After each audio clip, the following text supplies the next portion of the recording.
मैं एक बार जगन्नाथपुरी गया था, आप भी गए होंगे। तो मैंने मंदिर के महंत को पूछा कि ये भगवान का प्रसाद, माने वहां दाल और चावल मिलता है प्रसाद के रूप में, वो मिट्टी की हांडी में क्यों बनाते हैं? तो उसने एक ही वाक्य कहा, मिट्टी पवित्र होती है। लेकिन वो जो नहीं कह पाया महंत, वो आपको मैं कहना चाहता हूं कि मिट्टी न सिर्फ पवित्र होती है, बल्कि मिट्टी सबसे ज्यादा वैज्ञानिक होती है। क्योंकि हमारा शरीर मिट्टी से बना है। हम जब मरते हैं ना और शरीर को जला देते हैं तो 20 ग्राम मिट्टी में बदल जाता है पूरा शरीर। और इस राख का मैंने विश्लेषण करवाया एक लेबोरेटरी में, तो उसमें कैल्शियम निकलता है, फास्फोरस निकलता है, आयरन निकलता है, जिंक निकलता है, सल्फर निकलता है, 18 माइक्रो न्यूट्रिएंट्स निकलते हैं मरे हुए आदमी की राख में। ये सब वही माइक्रो न्यूट्रिएंट्स हैं जो मिट्टी में है।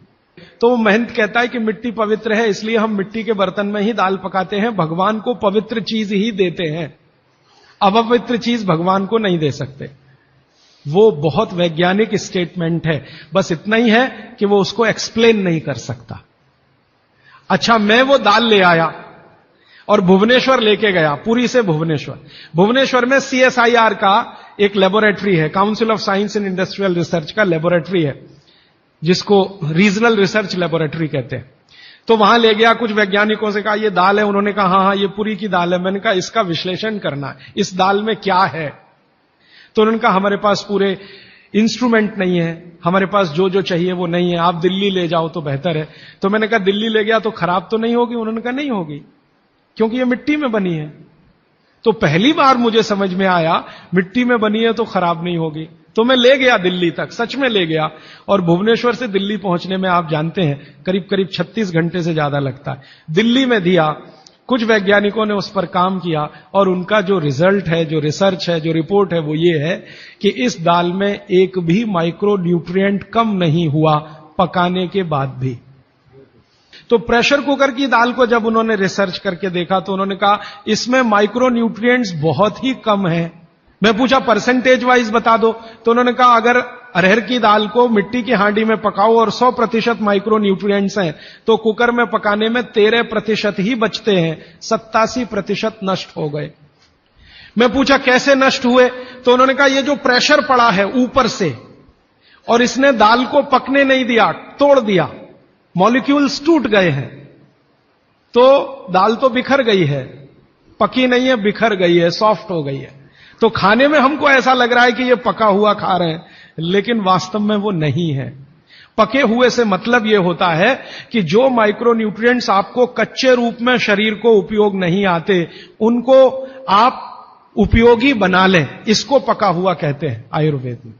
तो उन्होंने कहा कि ये मिट्टी की हांडी की दाल बहुत बहुत क्वालिटी में ऊंची है, बशर्ते कि आपके प्रेशर कुकर की। और दूसरी बात तो आप सभी जानते हैं, वो मुझे सिर्फ रिपीट करनी है कि मिट्टी की हांडी की बनाई हुई दाल को खा लीजिए तो जो उसका स्वाद है वो जिंदगी भर नहीं भूलेंगे आप।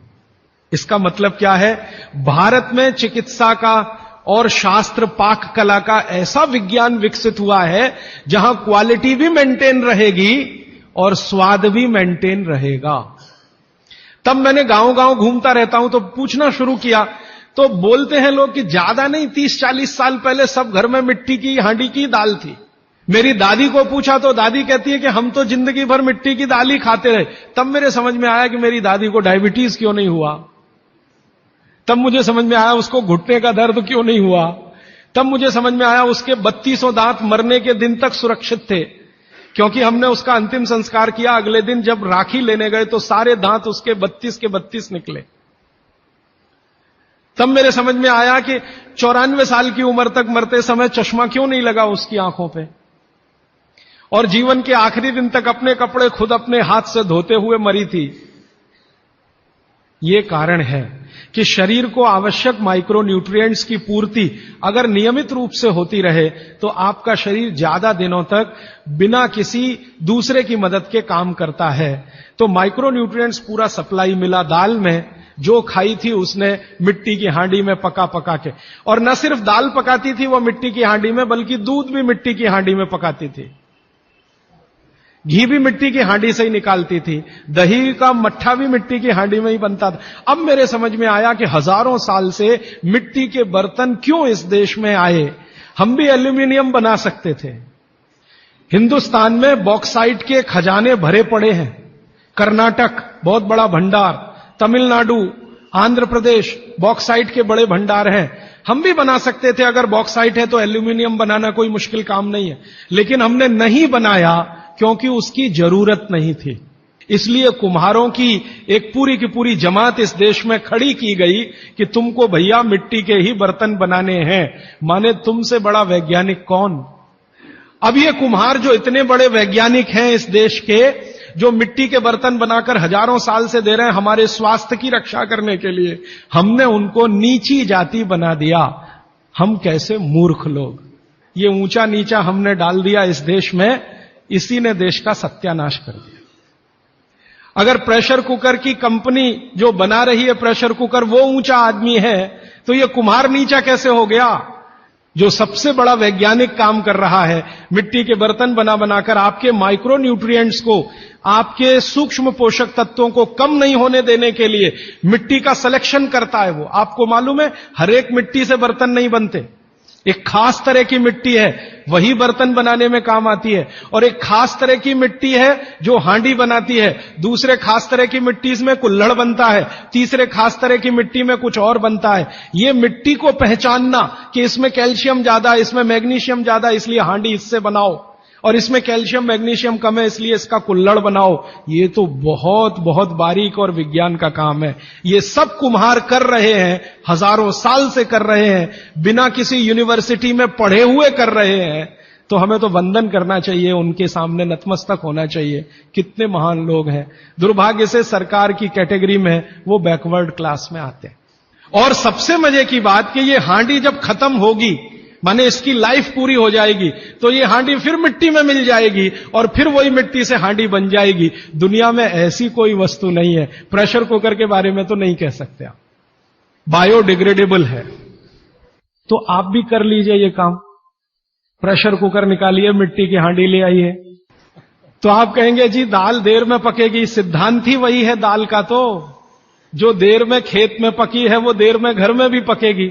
आप कहें जी मिट्टी की हांडी के बाद अगर कोई चीज है, तो हमारे यहां एक मेटल बनता है जिसको आप लोग कहते हैं एलॉय है, कांसा।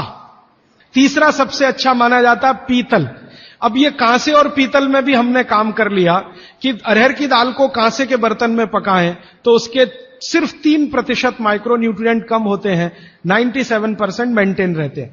पीतल के भगोने में पकाएं तो 7% कम होते हैं, 93% बचे रहते हैं। लेकिन प्रेशर कुकर में बनाएं तो सिर्फ 7% बचते हैं, बाकी खत्म होते हैं। अब आप तय कर लीजिए, आपको लाइफ में क्वालिटी चाहिए तो आपको मिट्टी की हांडी की तरफ ही जाना पड़ेगा, माने भारत की तरफ वापस लौटना पड़ेगा, इंडिया से। अभी हम हैं इंडिया में, जो बनाया अंग्रेजों ने या बना दिया अमरीकियों ने, इस इंडिया से निकल के भारत की यात्रा करनी पड़ेगी।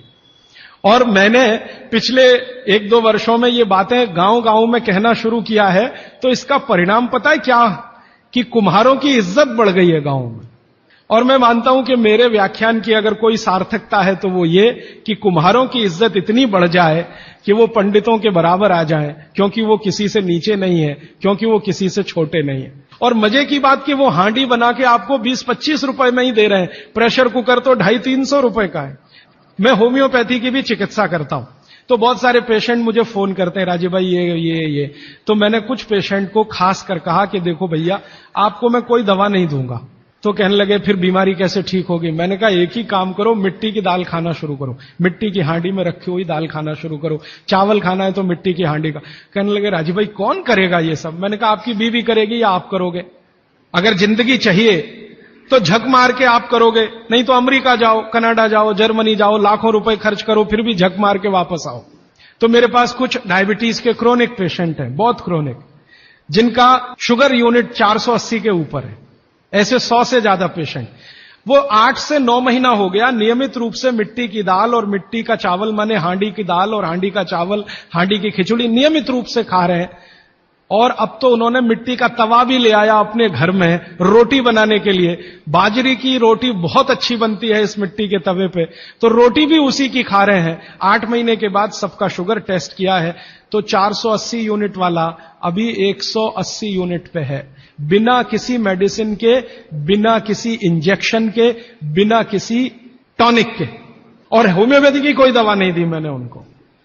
कुछ लोगों को ज्यादा परेशान थे, दवा भी दो दवा भी दो, उनको प्लेसिबो दे दिया। प्लेसिबो समझते हैं, खाली गोली, दवा नहीं डाली। तो पेशेंट को लग रहा है कि मैं दवा खा रहा हूं, दवा खा के अच्छा हो रहा हूं। मुझे मालूम है कि वो कोई दवा नहीं है, वो प्लेसिबो है, वो अच्छा हो रहा है उस मिट्टी की दाल खा के, मिट्टी का चावल खा के, मिट्टी की खिचड़ी खा के। रिजल्ट ये है। तब मैंने मान लिया कि बागभट्ट सच में महान आदमी थे।